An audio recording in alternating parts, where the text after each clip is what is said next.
Salut, nous sommes le 21 février 2025, vous regardez le 33e épisode du podcast Tricot Okil Tricote. Alors pour ceux qui arrivent pour la première fois par ici, moi je suis Olivier, alias Okil Tricote sur les réseaux sociaux, je suis très présent sur Instagram et Ravelry, un peu moins sur Facebook. Donc voilà, vous pouvez me retrouver sur ces réseaux-là. Je vous mets toutes les infos ici ainsi que dans la zone de description sous la vidéo. Je vais me représenter assez rapidement pour ceux qui débarquent, parce que c'est vrai que ça fait des années que je fais des podcasts et je me suis jamais représenté. J'ai vu que ces derniers temps, mes petits copains et mes petites copines qui font des podcasts sur YouTube le font, donc je trouvais que c'était une bonne idée, donc je vais le faire. Donc moi c'est Olivier, j'ai 55 ans, je tricote depuis 2017. Et depuis la même année, je fais des podcasts ici sur YouTube.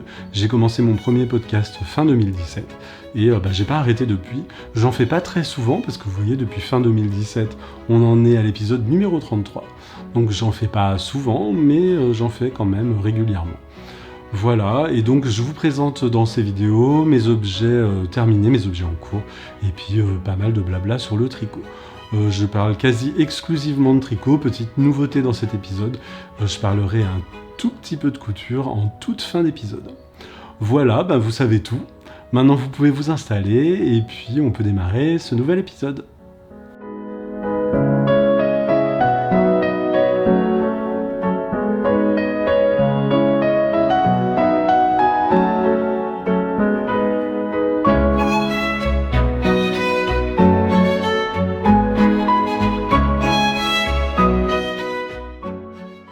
On va démarrer cet épisode avec ce que je porte. Il s'agit du châle Myristica de Marie-Amélie Design, que voici. Je vais vous le montrer en détail. C'est un châle que j'ai tricoté en 2012. Vous pouvez avoir plus de détails sur ce modèle dans mon épisode numéro 10. Donc il s'agit d'un grand châle assez large et peu profond que j'avais réalisé à l'époque dans le cadre d'un cal que Marie-Amélie avait organisé. Donc un cal mystère où on recevait des indices régulièrement toutes les semaines sur 4 semaines de mémoire. J'avais réalisé ce modèle avec des laines single de chez Uchiquita. Uchiquita, c'est une teinturière allemande et j'avais acheté ces écheveaux au Festival d'Édimbourg en 2019. Voilà, donc un super châle que j'adore, je le porte vraiment très souvent. C'est un des châles que je porte le plus souvent, pour la simple et bonne raison qu'il est, comme je vous le disais, très large, mais assez peu profond, ce qui fait que c'est un peu comme une écharpe. Et comme moi, je porte mes châles de cette façon, en chèche, un peu comme ça, et ça me convient très bien. Et puis surtout, j'adore les couleurs, ce sont vraiment mes couleurs. La laine a super bien vieilli, comme vous pouvez voir. Donc voilà. C'est le modèle que je porte aujourd'hui. Donc en parlant de Marie-Amélie, si vous voulez en savoir un peu plus sur elle, Marie-Amélie, pour ceux qui savent pas, c'est une designeuse à succès qui était très présente sur les réseaux dans les années de 2017 à 2020-21, je pense, et puis qui a complètement arrêté son activité de designeuse. Quand elle a arrêté son activité, elle a mis à disposition tous ses modèles complètement gratuitement sur Ravelry, donc vous pouvez aller sur sa page qui est toujours disponible et puis télécharger tous ces modèles qui sont tous magnifiques. Voilà, et si vous voulez en savoir un petit peu plus sur Marie-Amélie, je l'avais invitée à l'époque dans un de mes épisodes, c'était l'épisode numéro 12, donc vous pouvez aller voir cet épisode. D'ailleurs, c'est l'épisode le plus regardé sur la chaîne. Je pense qu'il n'y a pas de miracle, c'est parce que Marie-Amélie est dedans. Donc vous pouvez aller voir cet épisode, et puis comme ça, vous en saurez un petit peu plus sur Marie-Amélie. Voilà, maintenant on va pouvoir vraiment démarrer cet épisode, et puis je vais vous parler de toutes les chaussettes que j'ai réalisées depuis la dernière fois qu'on s'est vu. Alors la première paire de chaussettes de cette série, il s'agit des chaussettes Fais-moi peur de Lysandre Ourdin. Alors j'avais fait un mini-vlog en octobre lors de ma visite au Knit It. Donc pour ceux qui ont vu ce mini-vlog, vous m'avez vu en train de tricoter cette paire de chaussettes dans le vlog. Et puis depuis, je les ai terminées évidemment, puisque mon objectif c'était de les terminer pour Halloween, puisqu'il s'agit de chaussettes d'Halloween. Donc je vous les montre de plus près. Ouais, il s'agit donc d'une paire de chaussettes en jacquard qui se tricotent des côtes vers la pointe.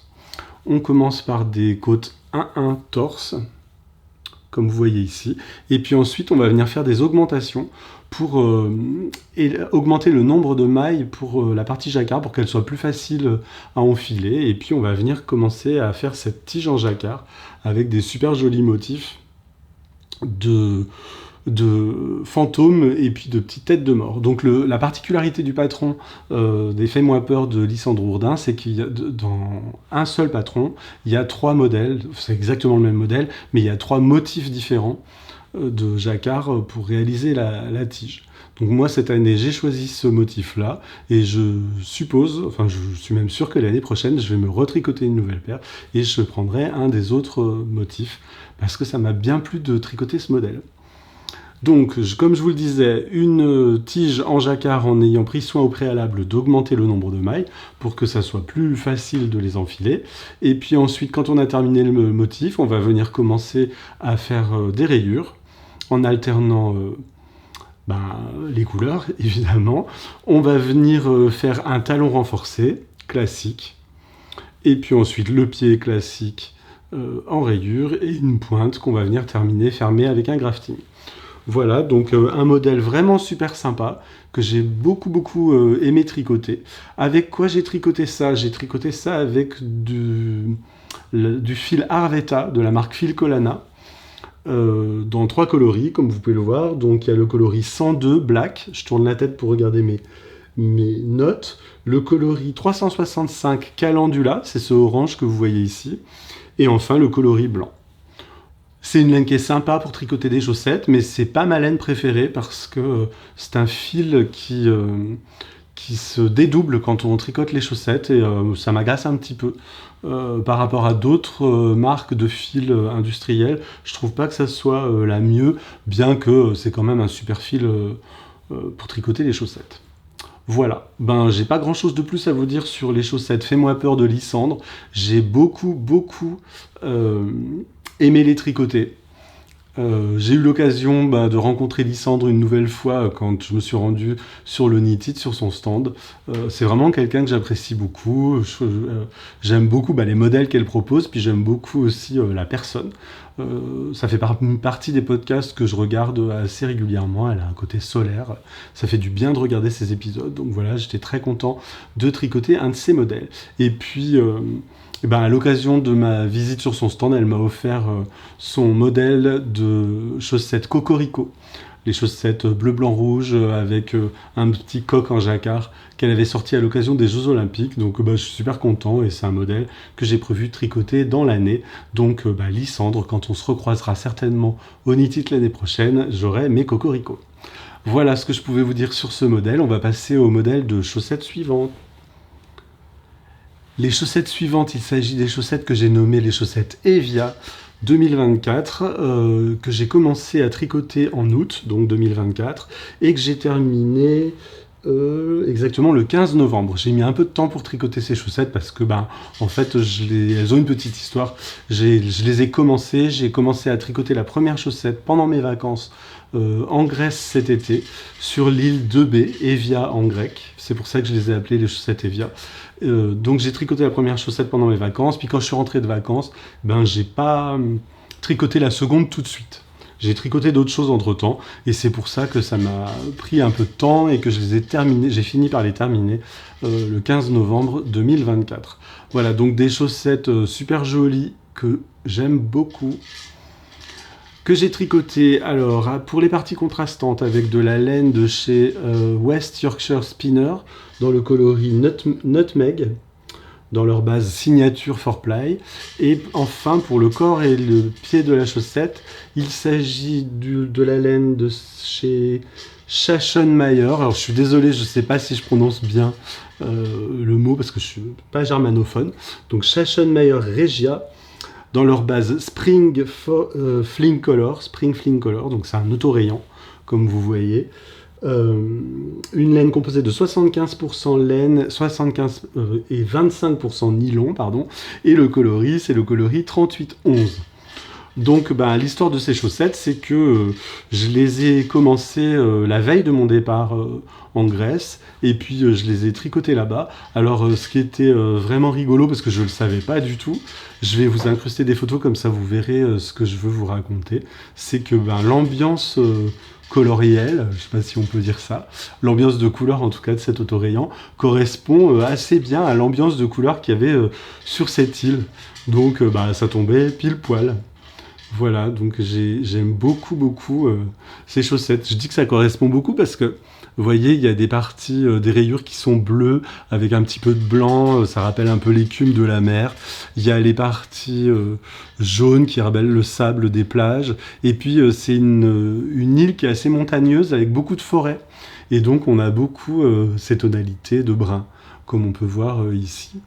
Et puis aussi de orange parce que on y est allé fin août, tout à fait fin août, et à cause de la grande sécheresse qu'il y a eu cet été par là-bas, il y avait les feuilles des arbres dans les montagnes qui tombaient par terre, et il y avait vraiment des coloris d'automne, et notamment il y avait un endroit, je me rappelle très bien, où on s'était arrêté pour pique-niquer dans la montagne, où on avait fait une petite pause et où j'avais tricoté une bonne partie de cette chaussette, où il y avait des feuilles mortes par terre, vraiment de cette couleur, des feuilles de platane. Il y a beaucoup de platane en fait dans les montagnes là-bas.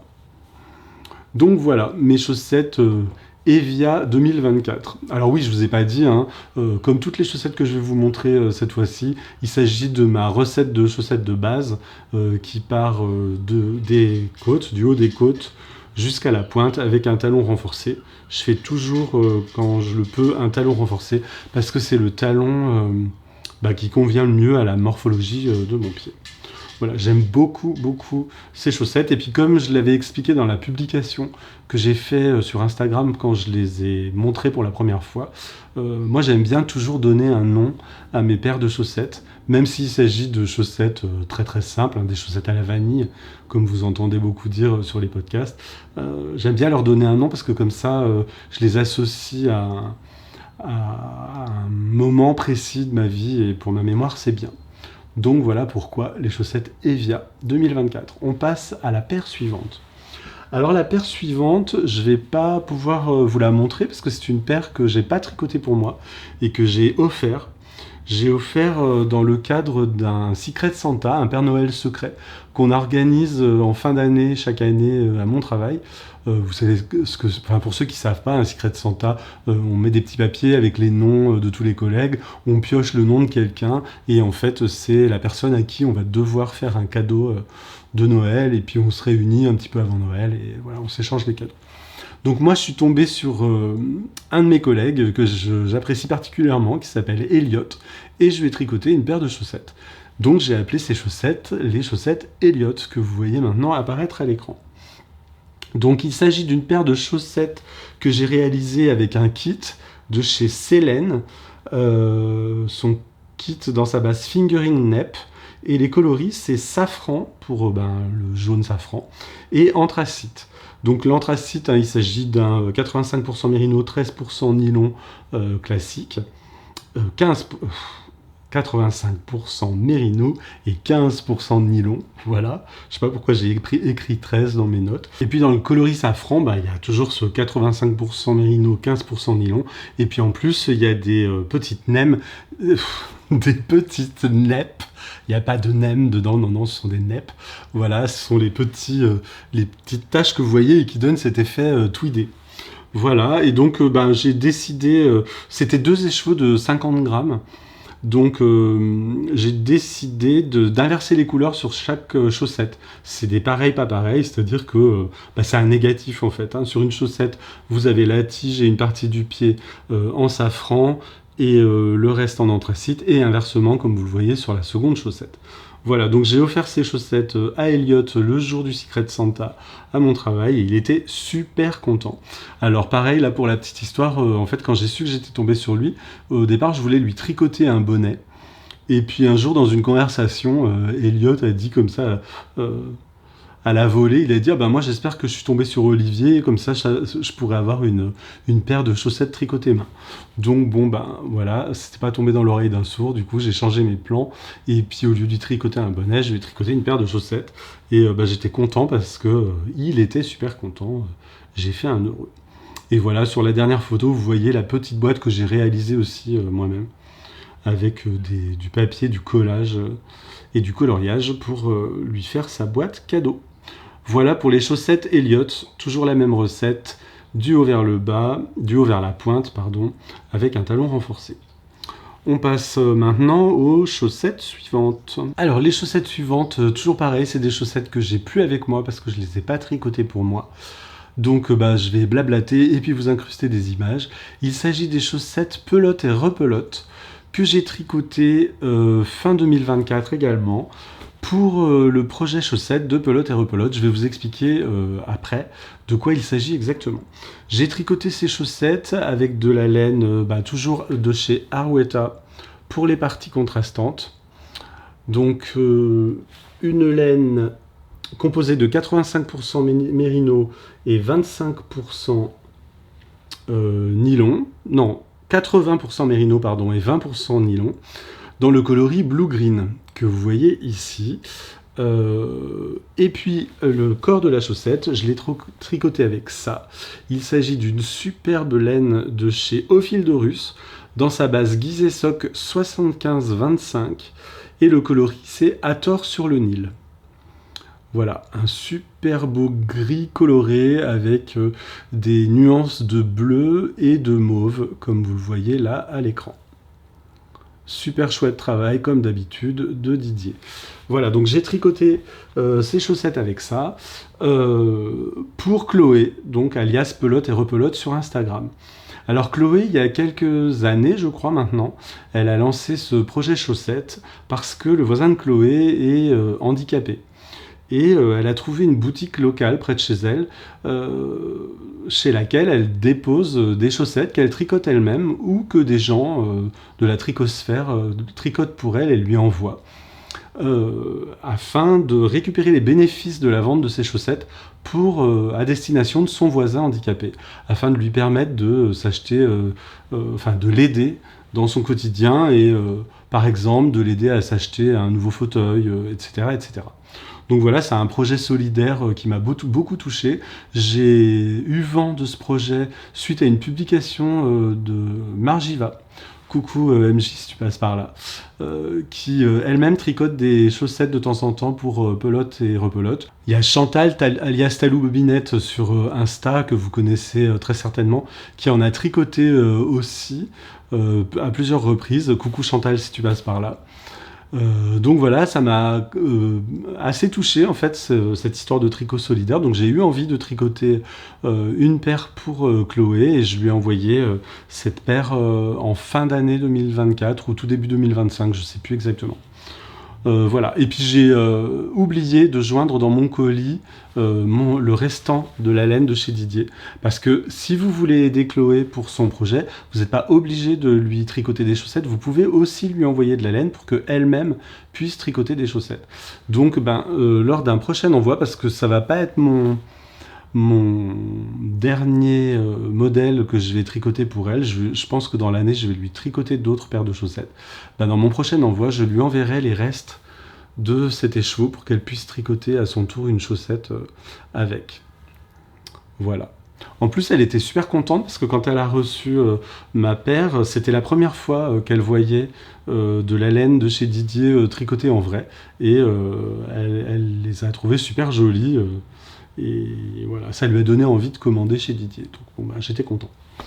Voilà donc pour la paire de chaussettes de Pelote et Repelote que j'ai terminé en fin d'année. On passe au suivant. Il s'agit d'une paire que je vous ai présentée il n'y a pas très longtemps sur Insta, si vous me suivez sur ce réseau.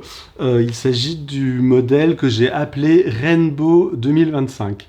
Donc toujours pareil, des chaussettes basiques, des côtes vers la pointe, que j'ai tricoté avec une super laine.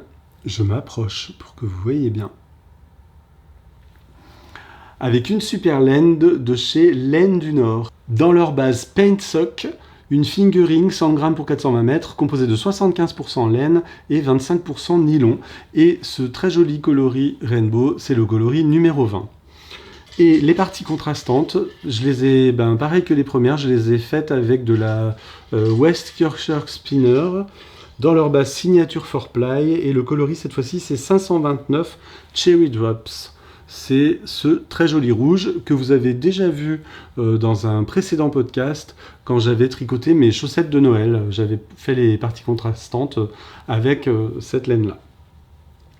Donc voilà, ça me donne l'occasion de vous parler de cette marque Laine du Nord que j'ai découvert là en 2024 et que je trouve génial. Donc contrairement à ce qu'on pourrait penser avec le nom de cette marque, Laine du Nord, c'est pas du tout une laine qui vient du nord de la France, il s'agit d'une marque italienne qui du coup vient du nord de l'Italie et c'est une super belle marque. Malheureusement c'est une marque qui est assez mal distribuée en France. J'ai fait des recherches sur internet et on n'en trouve que dans une mercerie à Marseille, une mercerie ou un magasin de laine, je ne sais pas exactement, à Marseille, dont je ne me souviens plus le nom. Je ferai des recherches et puis je vous le mettrai en incrustation au montage. Donc on n'en trouve que là et ils n'ont pas beaucoup de références, ou en tout cas la plupart des références qu'ils ont en ligne sont épuisées, malheureusement. Mais par contre on en trouve en Italie, très facilement forcément puisqu'il s'agit d'une marque italienne, et il y a un site qui s'appelle tricotcafé.com. Je vous mets les coordonnées dans la zone de description sous la vidéo, et sur ce site en fait on peut commander, ils expédient très facilement en France, les frais de port sont pas du tout exorbitants, et du coup c'est là que je l'ai commandé et c'était une agréable surprise. J'ai adoré tricoter cette laine, elle est de super bonne qualité, elle a un très très beau rendu.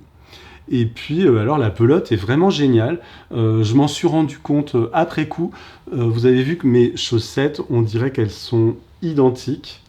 Alors c'est presque le cas, elles ne sont pas tout à fait identiques, parce que sur une des chaussettes, la deuxième, la première partie de beige-gris que vous voyez ici est un peu plus haute que sur la première chaussette, ce qui fait que ça m'a créé un léger décalage. J'ai pas pu commencer le talon au même endroit que sur la première chaussette. Et ça c'est bête parce que si j'avais su avant, en fait, vous voyez là, sur la première rayure, il y a, peut-être on le voit mieux de ce côté, il y a une fine rayure blanche qu'on voit ici. Et en fait, cette fine rayure blanche, il s'agit d'un repère pour pouvoir commencer sa chaussette, et ça vous permet en fait de pouvoir commencer la seconde chaussette exactement au même endroit pour avoir deux chaussettes parfaitement identiques. Si je l'avais su avant, au lieu de commencer sur le beige avant, j'aurais déroulé ma pelote et j'aurais commencé pile après ce petit trait blanc, et voilà. Mais bon, c'est pas très grave, elles sont quand même pratiquement pareilles, hein, et j'en suis super content, elles sont très fun, ces chaussettes. Donc voilà, une laine de très très bonne qualité. J'ai beaucoup aimé tricoter ce fil. Il ne se dédouble pas, contrairement au fil Arvetta dont je vous ai parlé en début d'épisode. Donc du coup ça m'a donné envie de commander d'autres pelotes que je vais vous montrer tout de suite. J'ai commandé 3 pelotes toujours pour faire des chaussettes, hein. Je crois l'avoir déjà dit dans mes épisodes précédents, mais moi j'ai un petit faible pour les laines autorayantes, qu'elles soient industrielles ou que ce soit des laines teinturières ou teinturiers. J'aime beaucoup ça, donc je me suis un petit peu fait plaisir. J'ai commandé cette pelote que vous voyez là. Alors ici on voit ce que ça va donner une fois tricoté.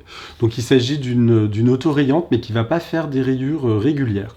La base c'est Eclectic Sock. Le coloris c'est 06. Et pareil, normalement il y a des repères pour faire deux chaussettes parfaitement identiques. Voilà, une pelote de 100 grammes pour 420 mètres. Toujours même composition, hein, c'est une 75-25. J'ai commandé aussi leur base Gradient Sock. Donc là, c'est ce très joli coloris, et comme vous le voyez sur l'étiquette, visiblement, c'est pas une autorayante, ça va faire des chaussettes dégradées. Donc j'ai hâte de voir le résultat. Je pense que ça va être super sympa. Toujours pareil, hein, toujours la même base et toujours 100 grammes pour 420 mètres. Et sinon, j'ai pris un petit cône aussi, pareil, pour tricoter des chaussettes. Ça, c'est super sympa. J'avais jamais eu encore un petit cône pour les chaussettes. Donc là, c'est leur base Watercolor Sock. Et pareil, ça va faire un super joli dégradé. des verts au bleu avec un petit peu de mauve, voilà. Donc pareil, j'ai bien hâte de tricoter ça et puis de vous faire un retour dans un prochain épisode. Donc j'ai ces 3 pelotes qui ont intégré mon stock, voilà, pour tricoter des chaussettes. Donc j'ai de quoi pour m'occuper pour les prochaines semaines. Et je crois qu'on a terminé pour les chaussettes, enfin presque terminé, puisque je me suis monté il y a quelques jours une autre paire de chaussettes, mais qui là en est vraiment au tout début, mais je vous montre quand même. Parce que ce soir, je vais tricoter le Café Fil Bercy. Je vous en parlerai plus en détail à la fin de l'épisode. Donc, je vais à un tricoter ce soir. Et pour les tricoter, d'expérience, je sais qu'il vaut mieux emmener des choses très simples que du jersey, avoir tout le temps le même point à faire. Parce que dès que j'emmène quelque chose de plus compliqué à tricoter, vous pouvez être sûr que je rentre chez moi le soir et que j'ai fait connerie sur connerie et que je suis obligé de tout détricoter. Ou pas, vous verrez, on en parlera plus tard. Donc, pour le tricoter de ce soir, je me suis monté une chaussette que voici. Donc là, c'est que le début, vous voyez pas grand-chose. Mais je suis super content, je vais vous en parler un petit peu. Il s'agit de chaussettes que je tricote avec de la laine de chez Ars Natura. Et c'est la première fois que je tricote sa laine. Alors les parties contrastantes, je vais les faire avec ça. Alors là, je pense, sur mon retour, ce qu'on voit est assez foncé. Dans la réalité, c'est pas aussi foncé que ça. C'est un petit peu plus vif. C'est le coloris aubergine et honnêtement, c'est vraiment la couleur de l'aubergine. Si vous voulez avoir en tête la couleur que c'est vraiment la couleur de la peau de l'aubergine. Donc, j'ai un 50 grammes en coloris aubergine et un 50 grammes que je voulais tricoter depuis super longtemps. Je l'avais vu dans un épisode de Clément il y a un petit moment.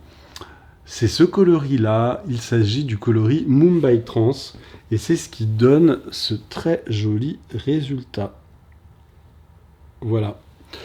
Pareil, un 50 grammes. La base, c'est la base Mueliflex, pas une 85-25 je crois, mais à vérifier.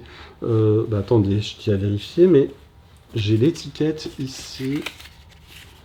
Ça doit être écrit. Bon, alors j'arrive pas à lire sans mes lunettes. Alors attendez, je chausse mes lunettes. Parce que là, je ne vois rien sans... Ouais, c'est ça. C'est une 95 Merino Superwash, qualité extra fine et 15% nylon. 85-15. De chez Ars Natura. Je vous montre l'étiquette. Donc je suis super content de tricoter la laine de Sabine pour la première fois. Je la vois souvent, j'en entends souvent parler dans les différents podcasts.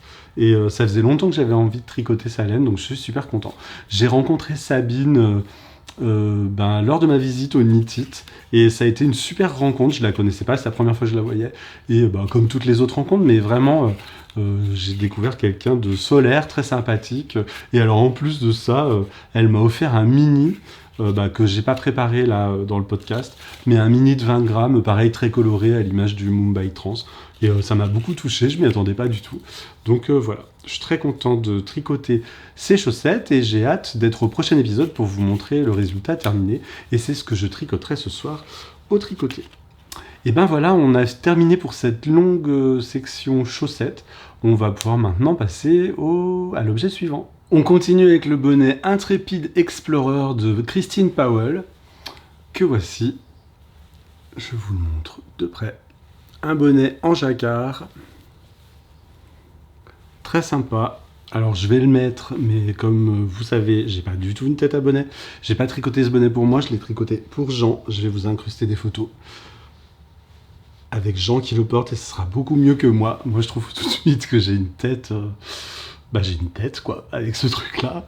Donc voilà, le bonnet Intrépide Explorer de Christine Powell que j'ai tricoté, un modèle que j'ai trouvé dans le livre Knitting Antarctica, que je vous avais présenté déjà ici dans un de mes podcasts, mais il y a plusieurs années aussi, ça devait être à mes tout débuts.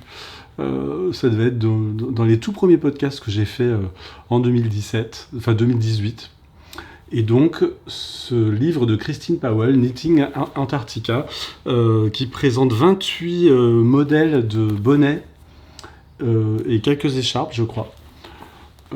Je vous le... Enfin, j'allais dire, je vous le déploie, mais non, c'est compliqué parce que vous allez voir les patrons. Mais en tout cas, je vous invite à aller voir, je vous montre juste la page de l'Intrépide Explorer que j'ai fait.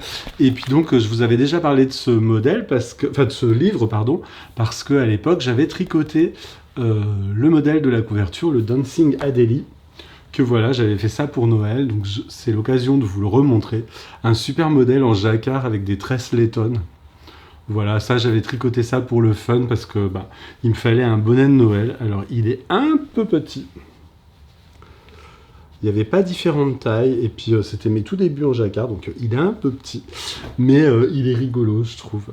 Il me fait bien marrer avec son petit pompon comme ça, là, et puis ces petits pingouins tout le tour. Voilà, donc j'avais déjà tricoté ce modèle de Christine Powell il y a plusieurs années, et j'ai eu envie de tricoter un nouveau modèle, aussi en jacquard, très sympa, qui se démarre du bas jusqu'en haut, avec une très jolie couronne divisée en 4 parties, 1, 2, 3, 4, oh non, 5 parties. Voilà. Et un super joli motif pied de poule. Voilà, alors comment j'ai tricoté ça? J'ai tricoté ça avec des aiguilles 4 mm et avec de la laine Cascade Yarn, qui est une laine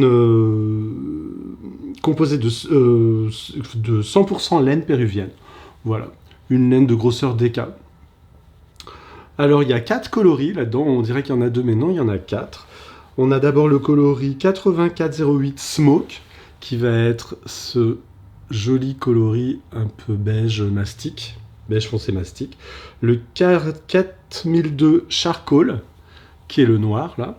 Et puis, dans la toute petite partie du bas, là, en fait, il y a 2 couleurs. Alors, je ne sais pas si on voit bien. Je vais essayer de me mettre le plus près possible. Il y a un rouge et un vert. Alors le vert, c'est le 9448 Forest. Et le rouge, c'est le 9488 Christmas Red Heather. Donc en fait, j'ai tricoté ça avec des restes de Cascade Yarn. J'ai pas acheté des écheveaux exprès pour tricoter ce bonnet. Donc en fait, que ce soit le mastic, le charcoal ou le rouge, c'était des couleurs qu'on retrouvait déjà dans le Dancing Adélie, que vous voyez ici. Et le vert, c'était un restant de laine que j'avais acheté pour tricoter un gilet pour mon père, pareil, il y a quelques années, et que vous avez vu dans cet épisode. Qui était le gilet Marcel de mémoire de... comment elle s'appelle? C'est pas Amélie, c'est... Je me rappelle plus de son nom, c'est pareil, je vais faire des recherches, et puis je vous l'inscrirai au montage ici. Voilà, c'était un gilet que j'avais tricoté entièrement en cascade et qui était très sympa. Donc voilà, donc ce bonnet se tricote, comme je vous l'ai dit, du bas vers la pointe. C'est un modèle qui est accessible. La grille à suivre est très simple. Voilà, donc je vous montre l'intérieur, comme ça vous voyez. Donc moi, je ne croise pas mes fils quand je tricote le jacquard. Et d'ailleurs, je crois que c'est pas recommandé quand on veut avoir un jacquard bien extensible. Alors là, il n'est pas hyper extensible, mais comme vous avez pu voir, on peut l'enfiler assez facilement. Il y a plusieurs tailles disponibles. Moi, j'ai tricoté la taille XL, la plus grande taille. Voilà, donc un modèle sympa à faire, assez rapide. Je vais vous dire combien de temps j'ai mis pour faire ça. Je l'ai commencé le 22 décembre et je l'ai fini le 3 janvier. Tout ça en tricotant très tranquillement, parce que moi je tricote que le soir et un petit peu le week-end, mais moins les week-ends ces derniers temps, parce que je me suis mis à la couture. Pareil, je vous en parlerai en fin d'épisode. Je fais ça parce qu'il y avait un petit poil qui volait. Je vous en parlerai en fin d'épisode. Et donc voilà, du 22 décembre 2024 au 3 janvier 2025 pour tricoter ce bonnet qui est hyper sympa. On passe au modèle suivant. Le modèle suivant, c'est un modèle dont j'ai failli ne pas parler dans cet épisode. Je me suis longuement interrogé. Et puis finalement, je vous en parle quand même, parce qu'il s'agit de mon boulet du moment. Clément a parlé de son boulet dans son dernier épisode, et moi aussi j'ai un boulet. Et il s'agit de ce châle, le châle Vitral de Alors, M. Joao and Aori Retrosaria, je suis pas du tout sûr de prononcer ça correctement. Un châle que je vous avais montré dans l'épisode précédent, que j'avais démarré dans le cadre d'un un cal organisé par Paul. Coucou Paul si tu passes par là. Voilà, donc j'avais commencé à tricoter ce châle pendant ce cal, et puis très vite pour moi ça a été laborieux. Je prenais pas du tout de plaisir à tricoter ce modèle. Sans doute dû au fait que c'est un modèle qu'on tricote avec du mohair et avec un fil single fingering normal. Voilà, donc moi j'ai utilisé pour ce modèle de la Life in the Long Grass dans leur base single, donc un fingering 100 grammes 300 pour 366 mètres, composé de 100% mérino. Le coloris c'est Oxidized, donc vous voyez, c'est les petites alvéoles que vous voyez ici. Et puis, à l'intérieur des alvéoles, pour tricoter ça, j'utilise un fil de mohair de chez Lichen on Lace dans leur base Marsh Mohair. Un fingering 50 grammes pour 420 mètres, donc composé de 64% chèvre mohair, 36% soie. Et le coloris, c'est beetroot, betterave, comme je vous avais dit la dernière fois. Donc, la dernière fois, quand je vous l'ai montré, je pense que j'avais peut-être dû faire ça, à peu près. Donc j'ai continué que sur cette partie, et puis j'ai pas plus continué parce que en fait ça fait des mois que j'ai abandonné ce truc. J'ai même failli le détricoter, et puis c'est vrai que là, quand j'ai réouvert le sac tout à l'heure pour préparer l'épisode, quand je l'ai vu, je me suis dit mais c'est joli quand même. Je trouve ça quand même assez joli. C'est juste que je prends aucun plaisir à tricoter ce truc. Je trouve que c'est long. Je sais pas, je saurais pas vous dire pourquoi. Je trouve pas qu'il soit agréable à faire. Et puis alors en plus, moi j'ai suivi l'évolution de mes petits camarades dans le cal, et puis il se trouve que c'est peut-être ça aussi qui me motive pas à le continuer. Donc il va y avoir toute une partie avec les alvéoles que je vais continuer, parce que oui, j'ai quand même pris la décision d'essayer de le continuer et de le terminer. Donc toute une partie en alvéole, et puis il va y avoir une partie en dentelle qui a l'air d'être assez laborieuse à tricoter. Beaucoup se sont plaints dans le cal pour dire que c'était laborieux et long. Donc en plus de ça, ça me motive pas trop pour le faire. Vous avez vu ce modèle dans plusieurs podcasts. Vous l'avez vu chez Chantal, Fraîcheur Mentalo, qui a terminé son modèle aussi après le cal, mais qui a un super modèle dans les tons de vert et orange, que vous avez dû voir chez elle, qui est super chouette. Alors elle, pareil, elle a modifié la dentelle, elle a fait une autre dentelle qu'elle a récupérée sur un autre modèle. Je ne saurais plus vous dire où elle a récupéré cette dentelle. Et puis vous l'avez vu aussi dans un épisode de Didier, parce que Vincent a tricoté le modèle également, sauf que lui, il ne l'a pas tricoté avec du mohair et du fingering, il a tricoté tout en fingering. Voilà, et lui, il a fait la vraie dentelle. Donc, voilà. Je voulais quand même vous le remontrer, vous montrer que j'ai un petit peu avancé, mais pas beaucoup. Est-ce que j'aurais pu avancer plus dans le prochain épisode? On verra, mais je sens que je vais me le traîner pendant un moment, ce modèle-là. Voilà ce que je voulais vous dire là-dessus. Et on va passer tout de suite à la suite. La suite, c'est mon encours principal du moment. Il s'agit du gilet Old Fashioned de Maxime Cyr, que vous connaissez sûrement pour la plupart d'entre vous ici sous le nom de Max the Knitter. Un gilet que je tricote pour moi. Alors oulala, ça a l'air bien foncé. Non, c'est bon. Vous voyez bien la bonne couleur. Je vais peut-être vous le montrer ici. Donc un gilet qu'on tricote sans couture, du haut vers le bas. J'ai commencé par le col ici, que vous voyez, je vous détaillerai plus après. Et puis, on continue avec un point texturé. Et tout le gilet est réalisé dans ce point texturé, super joli, dans cette super laine dont je vais vous parler maintenant. Alors, comme je vous le disais, je me suis rendu au Knit It en octobre, et au Knit It, j'ai fait une super rencontre. Alors, est-ce que je vous l'ai montré à l'endroit? Oui, je vous l'ai montré à l'endroit. Ouais. J'ai fait une super rencontre. J'ai découvert au Knit It Cathy de la ferme du Beau. La ferme du Beau, c'est une ferme qui est située dans le centre de la France. J'ai pas si bien préparé mon épisode que ça parce que j'ai pas vérifié où exactement elle se situait. Mais je vous invite à aller sur son site, je vous mets le lien dans la zone de description sous la vidéo. Et donc Cathy a une ferme où elle élève des moutons et elle valorise la laine de ses moutons, elle la fait filer et puis elle la teint elle-même. Donc il s'agit d'une laine paysanne que voici. Je vous montre ici les chevaux bobinés. Et ça, il s'agit de sa base folklorique, donc 100% laine. Donc sa base folklorique, qu'elle atteint elle-même à base de cachou, qui permet d'obtenir cette très très jolie couleur. Là, ce que vous voyez, c'est assez fidèle. C'est un marron, donc elle a appelé ce coloris le coloris chocolat. Donc ça fait un marron nuancé. Voilà, donc c'est de la teinture 100% naturelle. Hein.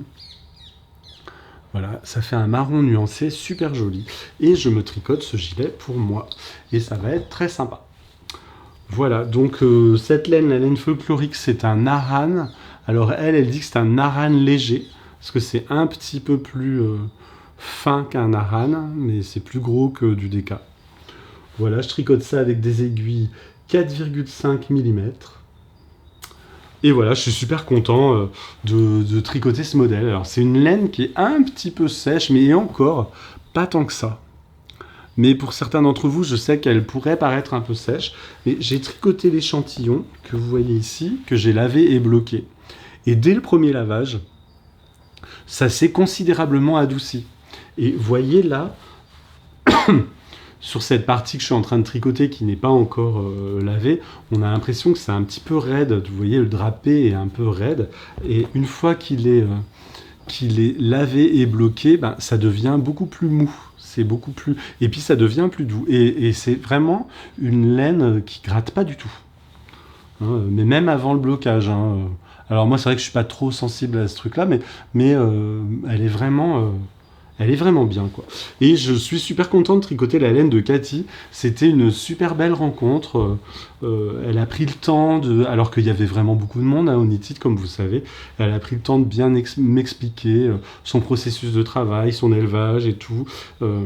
Et puis, elle n'avait pas la quantité de laine disponible sur le stand. Par contre, elle avait un écheveau que j'ai remarqué et j'ai tout de suite dit, oh là là, mais ça me plaît beaucoup. Et donc, j'ai passé commande sur le stand. Elle m'a teint la quantité d'écheveaux qu'il me fallait, plus 1. Donc on avait calculé sur place qu'il me fallait 8 écheveaux pour tricoter mon gilet. Et je sais qu'elle en a tricoté un 9e. Elle fait tout le temps ça quand elle fait de la teinture à la demande.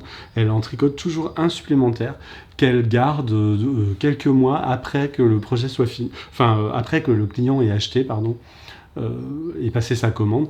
Comme ça, si jamais il en manque, elle est dans la capacité de renvoyer un écheveau supplémentaire qui a été teint dans le même bain. Donc ça, je trouve ça vraiment super.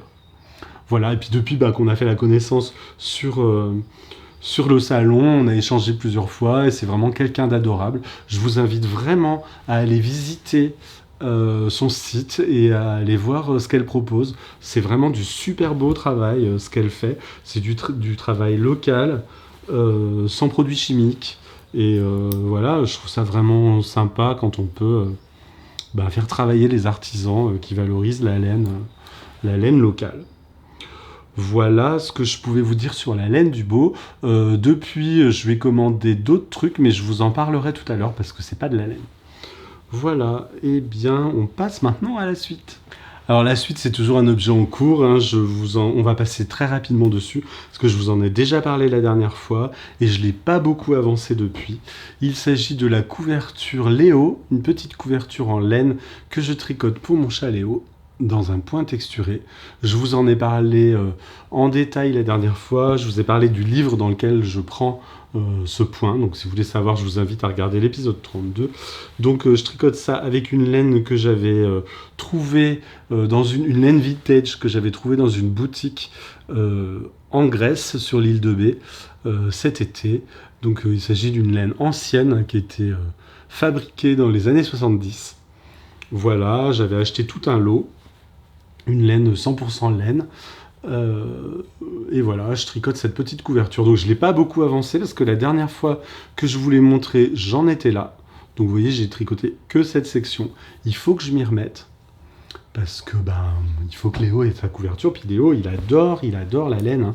Il adore se coucher sur les trucs 100% laine. Vous voyez, là, il y a mon plaid kaolin derrière qui est 100% laine. Et c'est vraiment son plaid, quoi. Dès qu'on le sort, hop, il joue avec, il se roule dedans. Il adore ça. Donc voilà.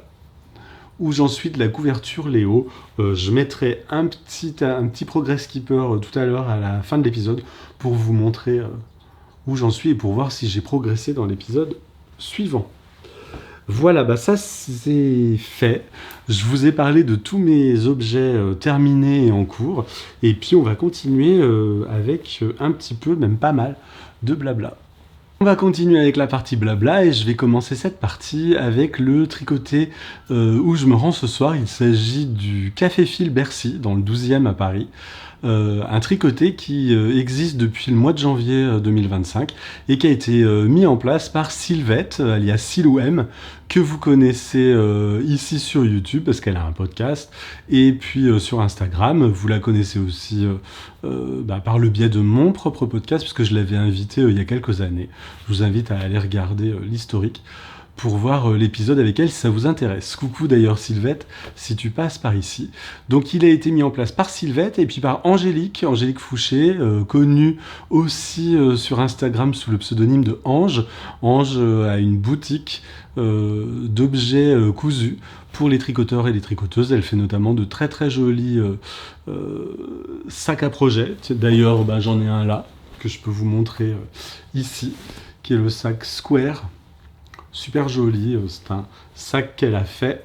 Donc je vous montre l'intérieur, le système de fermeture et la petite anse. Voilà, des sacs de très très grande qualité avec des finitions toujours impeccables. Donc voilà, c'était le petit coup de pub pour Angélique Ange. Donc Ange et Sylvette, Silou, ont créé le tricoté Café Fil Bercy. Donc je dis tricoté, mais en fait elles ont voulu appeler ça Café Fil parce qu'on n'est pas obligé de venir uniquement avec son tricot. Tous les arts du fil sont bienvenus lors de ces soirées. Ça se tient une fois par mois, donc dans un bar dans le 12e arrondissement à Paris. Le bar c'est l'Edelweiss, rue de Dijon. Donc si vous êtes sur Paris ou simplement si vous êtes de passage sur Paris, n'hésitez pas à venir. C'est une fois par mois.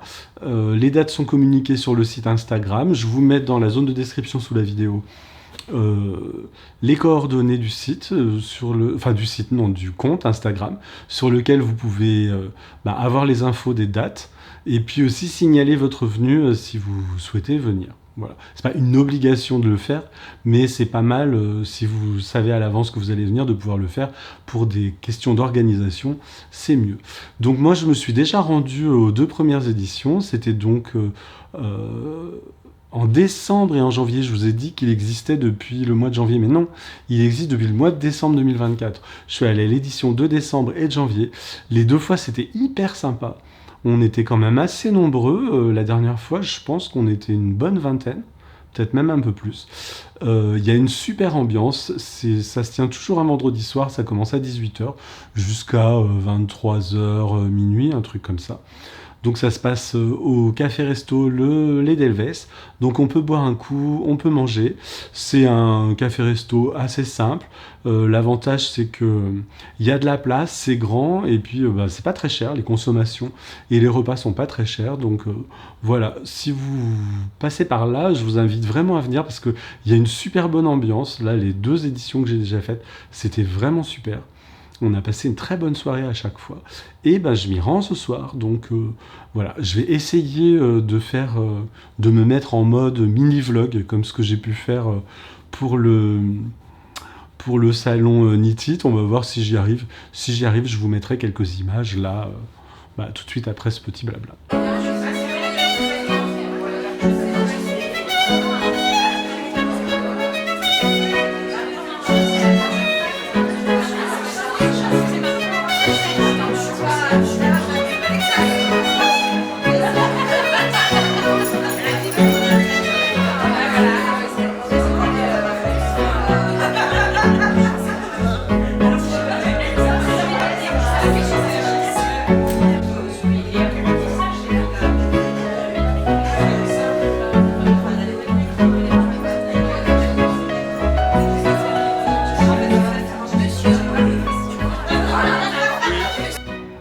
Voilà la première chose dont je voulais vous parler. Ensuite, je vais vous parler de... Alors, je regarde mes notes, mais de mémoire, il me semble que je voulais vous parler des rentrées dans le stock. Parce qu'il y en a eu pas mal. Donc, je suis allé au Knit It, je vous l'ai peut-être déjà dit au moins 20 fois depuis le début de cet épisode. Là, comme je vous l'ai dit, je me suis acheté la laine pour réaliser mon pull, mon gilet old fashion avec la laine de la ferme du Beau. Et puis, pour moi, c'est tout ce que j'ai acheté.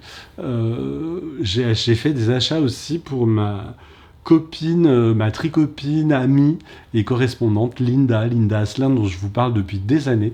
Comme vous le savez, ça fait 6 ans avec Linda qu'on fait des échanges de colis pour Noël. Linda habite à Montréal, au Québec, et chaque année, en fin d'année, elle m'envoie un colis laineux du Québec, et moi, en échange, je lui envoie un colis laineux de France. Donc là, elle m'avait demandé... Alors des fois, on n'émet pas de souhait sur ce qu'on veut dans le colis, c'est la surprise, et puis des fois, on dit j'aimerais bien voir ça, ou j'aimerais bien voir ça.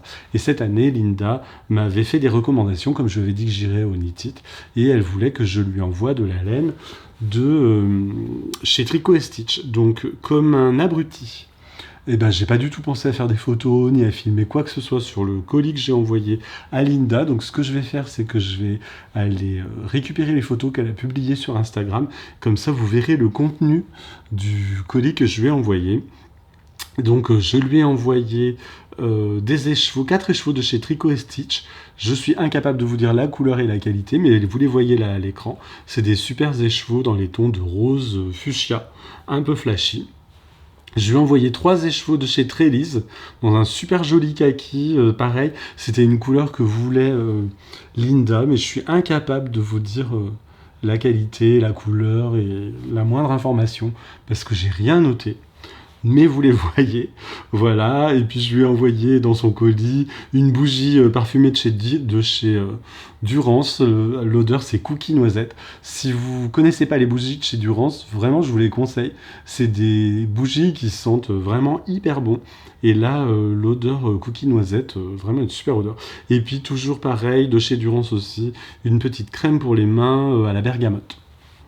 Voilà. Et puis enfin, comme vous voyez sur cette photo que je vous montre à l'écran, il y avait un sac à projet. Et c'est un sac à projet que j'ai cousu. Je vous l'avais déjà montré sur Instagram. Donc là, par contre, celui-là, je peux vous le montrer parce que, en fait, je m'en suis cousu un pour moi et j'en ai cousu un pour Linda. Exactement le même. Sauf que pour Linda, je lui ai fait une petite broderie avec ma machine à coudre ici, avec son prénom, Linda.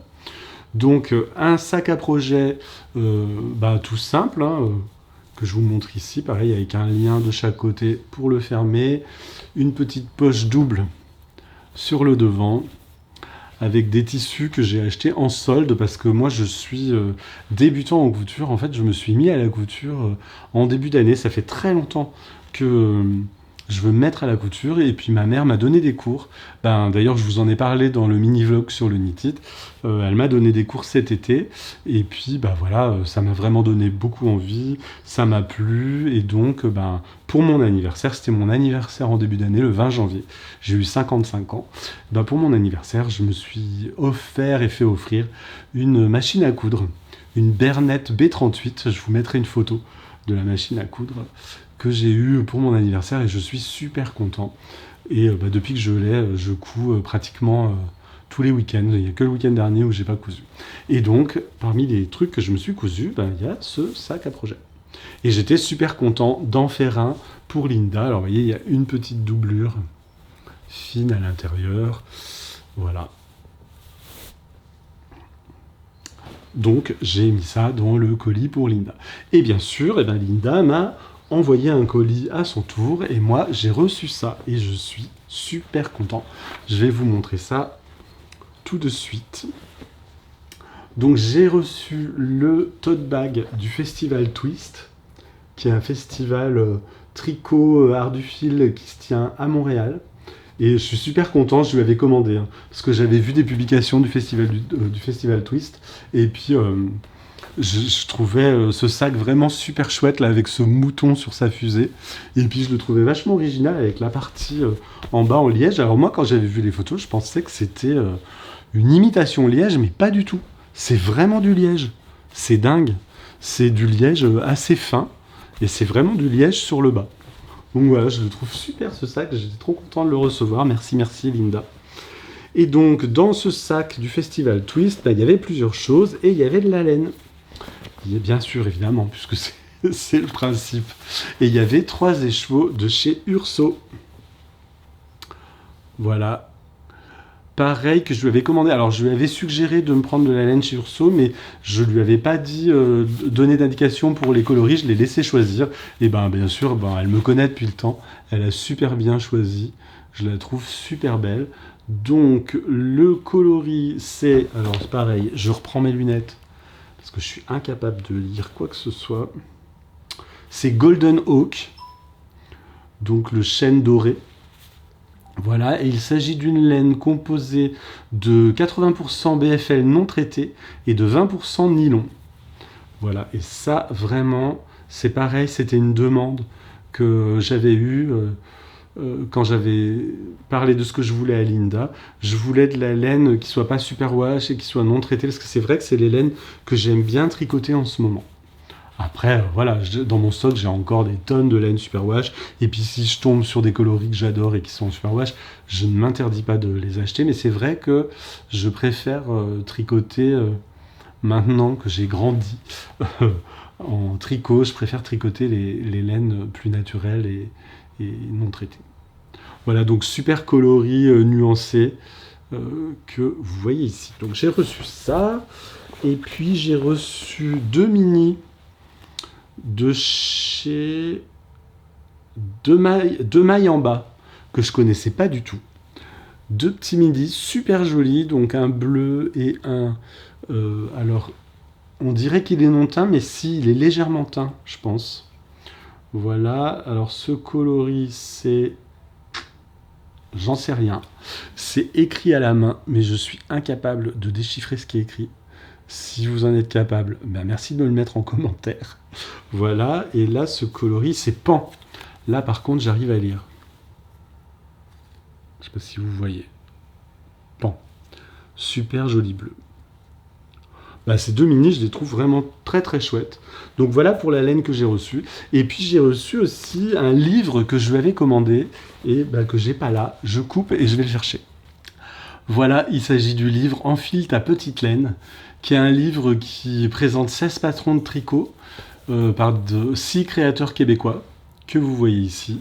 Donc il y a des modèles de Jean-Philippe Clich, Maxime Cyr, Genièvre Dugon, Sacha Hir, Marie-Christine Lévesque et Gabrielle Vézina. Donc c'est un livre qui n'est pas disponible ici en France. Donc je suis super content qu'elle ait pu m'envoyer ça depuis le Québec. Il y a plusieurs modèles à l'intérieur avec plein de photos. Il y a des modèles hommes, femmes et vraiment des trucs très sympas. J'essaye de vous dérouler des photos. Regardez ce bonnet là qui est super joli. Voilà. Je déroule. Enfin bon, c'est un très très beau modèle. Voilà, un très très beau livre, pardon. Voilà un chandail, le chandail Opasatica. Voilà, qui est un chandail mixte qu'on voit porté par une femme ici. Et puis un petit peu plus loin, on le voit porté par Maxime Cyr. Vous voyez, vraiment très sympa. Voilà, enfin il y a plein de modèles super sympas. Puis il y a aussi un modèle que j'avais envie de faire. Ah voilà. Il y a un pull avec manche marteau, le chandail navigateur de Marie-Christine Lévesque, que je trouve super sympa, que je vais certainement réaliser. Et puis aussi un modèle en jacquard de Maxime Cyr, que j'adore. Voilà, le chandail panache, celui-ci. Bref, voilà, il y a plein de modèles dans ce livre. Et je suis super content que Linda m'ait envoyé ça. Voilà, donc je te l'ai déjà dit sur Insta et par mail, Linda, mais vraiment merci beaucoup. Je suis super content de nos échanges depuis 6 ans et je suis super content parce que tu m'as dit et je t'ai dit qu'on continue en 2025 et ça, c'est super. Donc voilà pour ce qui me vient du Québec. Et puis il y a eu d'autres entrées dans le stock que je vous montre tout de suite. Donc après le Knit It, je me suis rendu au Ch'ti Bazar à Lille. Et puis là, au Ch'ti Bazar, j'ai encore acheté de la laine. Hein. J'ai notamment acheté de la laine chez Lainière en Touraine, une lainière en Touraine. J'ai acheté ces 2 écheveaux de 50 grammes et j'étais super content parce que en fait c'est de la laine qui a été teinte par une lainière en Touraine, mais c'est de la laine qui vient de chez la ferme Dubos.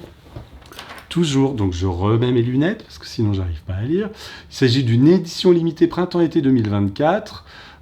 C'est une laine qui est composée d'un mélange de Hampshire et de moutons locaux qui vient d'Indre. Et voilà, donc c'est donc une laine qui vient de la ferme Dubos. Ça c'est le coloris bleu marine et ça c'est le coloris safran. Donc c'est une fingering, hein. Je vais me faire des chaussettes avec ça, sans doute des chaussettes en jacquard. Et j'étais très très content de cet achat. Donc ça c'est les premiers trucs que j'ai eu là-bas. Donc ça... Qu'est-ce que c'est ça? Ah oui, ça c'est un mini qui vient que j'ai acheté sur le stand du Bruit des Aiguilles. Un bleu marine pour faire un contrastant pour aller avec 7 écheveaux. Que j'ai acheté aussi sur le stand du Bruit des Aiguilles. Donc il ne s'agit pas d'une autorayante. Hein. D'habitude, je achète toujours des autorayantes. Et puis là, j'ai pris ça parce que je l'ai trouvé vraiment super sympa. Donc il s'agit d'une Fingering 85-15, 85% Merino Superwash et 15% nylon. Et alors, le nom du coloris, An Ostentation of Peacocks, je crois. Pareil, je vous approche et je vous laisse déchiffrer le nom du coloris. Et voilà, je trouvais que ça allait bien, ce petit contrastant, pour aller avec.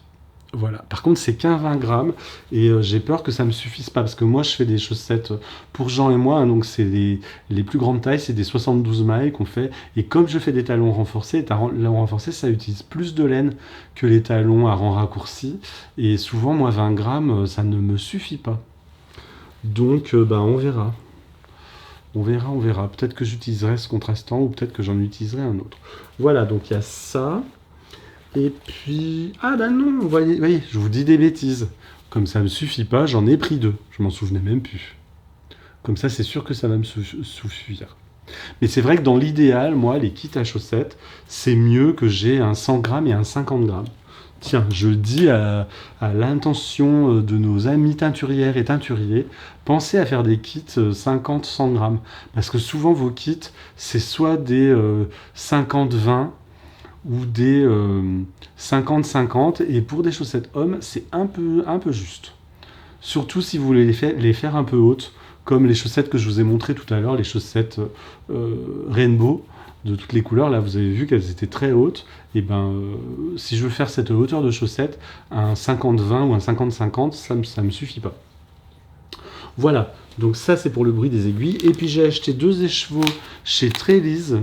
Alors là, je les ai pas achetés au Knit It, je les ai achetés au Ch'ti Bazar. Donc ce sont ces 2 écheveaux-là sur lesquels j'ai craqué. Je suis tombé en arrêt quand je les ai vus.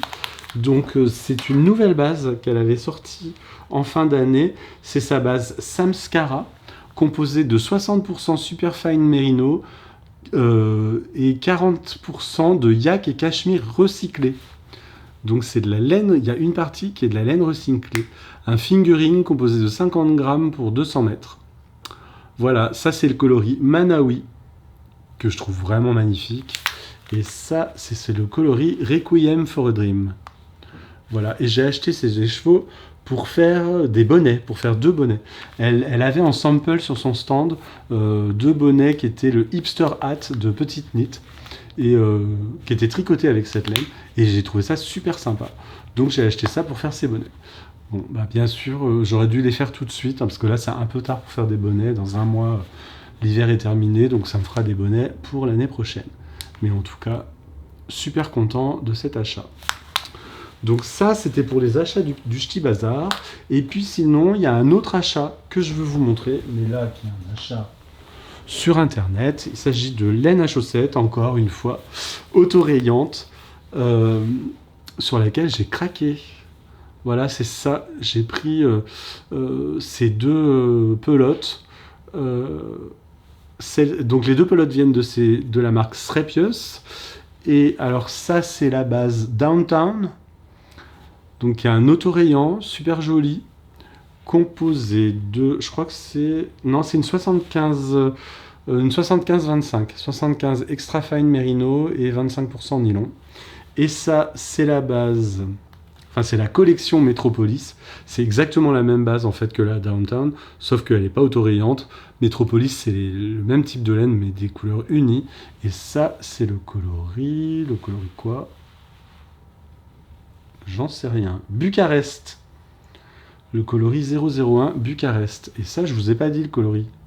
C'est le coloris 400 After Dark.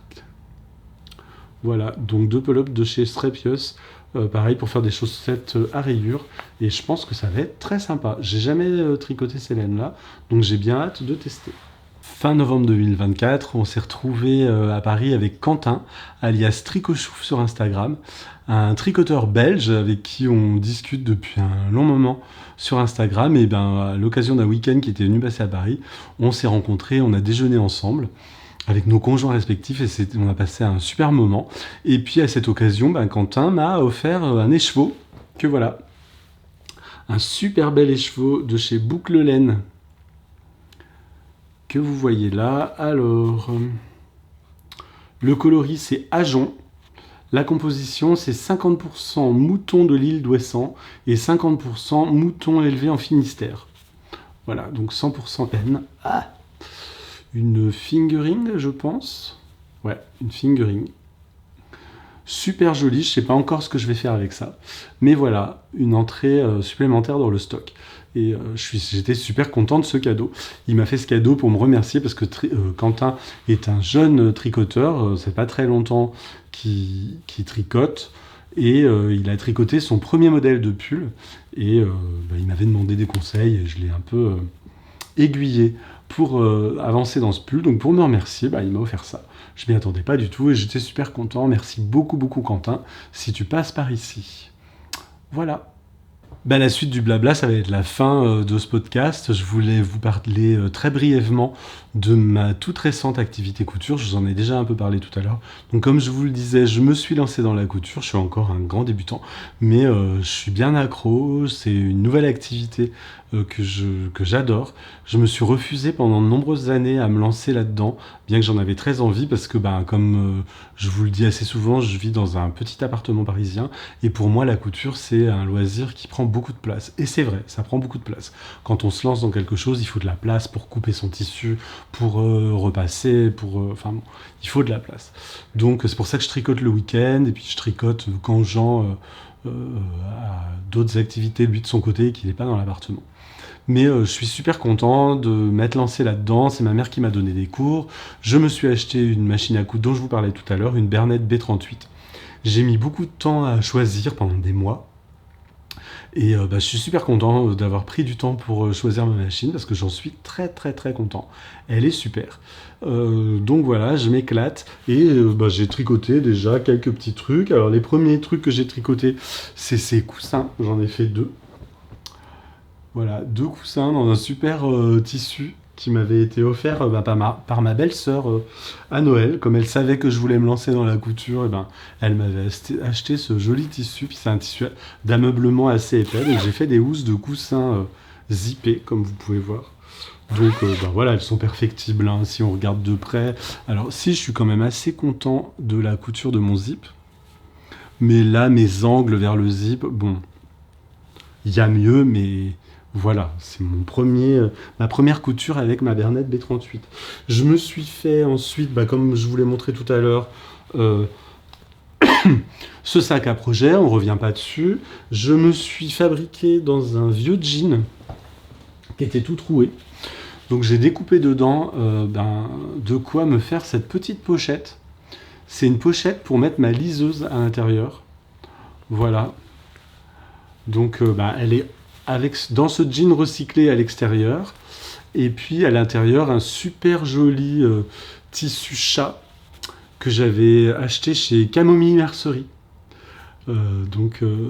Voilà, super content. Et puis j'ai mis un petit fermoir aimanté.